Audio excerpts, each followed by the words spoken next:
All right, so this time we're going to be looking at the cosine function, and we're looking at, we want the cosine function to be negative. All right, so because cosine is representing our x values, right?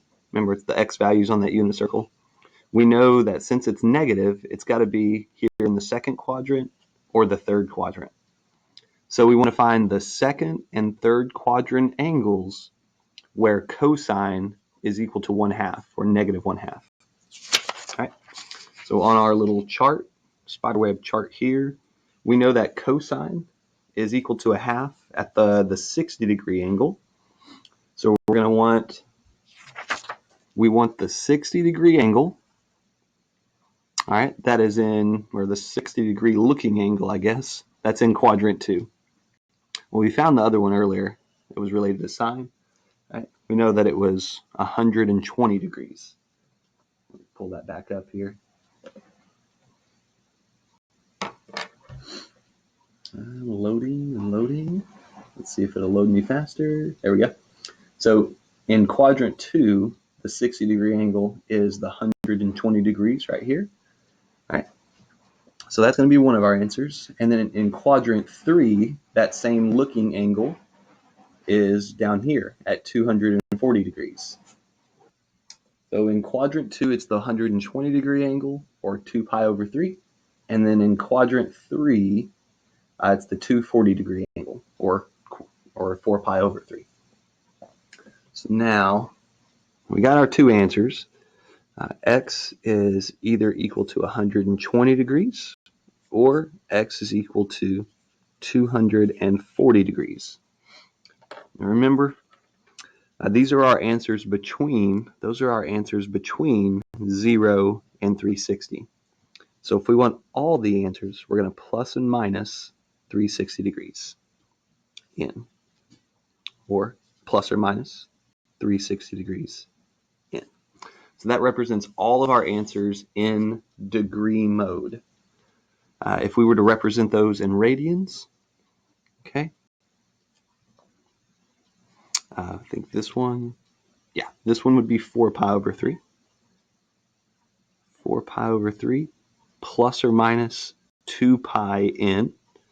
All right, and then for 120, well, that would be 2 pi over 3. Yeah, let me double check. It's early. Yeah, 2 pi over 3.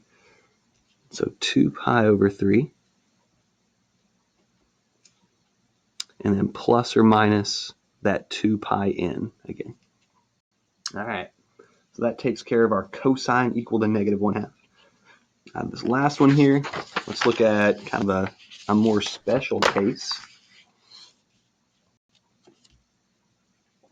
Let's see here. Let's say we had cosine of x is equal to negative 1.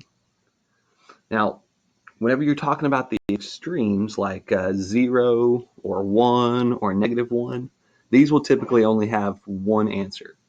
And like if you're thinking about that unit circle, right? There's only, since it's negative, we know we have to be over here in this general area. There's only one spot where cosine ever reaches a negative 1. So remember, cosine of 0 degrees was positive 1, and cosine of 180 degrees was equal to negative 1. So remember, cosine is 0 at the 90-degree mark, and it's 0 at the 270-degree mark. But there's only one spot right there where cosine ever reaches a full-on negative 1. So this would be x is equal to 180 degrees, and there's not another one. Like, if we were to try that inverse cosine of negative 1, right, we get 180, and that's the only answer. Like, you don't have to actually go beyond that for this one. But we still have that plus or minus 360 in. And then if we were dealing in radians, 180 is the same as pi, plus or minus 2 pi n, right? Just making that full lap around the circle, clockwise or counterclockwise. And for that one, that's really all you can do, all right? So we're just kind of we're thinking back to our spider web, and we're thinking, where does the function reach whatever this part's talking about? Right? You also got to keep in mind what quadrant that you're in. Remember, cosine, if cosine is negative, that means that we're in this quadrant or that quadrant. Right? Same for this problem over here. Because cosine was negative, I knew I had to be in quadrant 2 or in quadrant 3.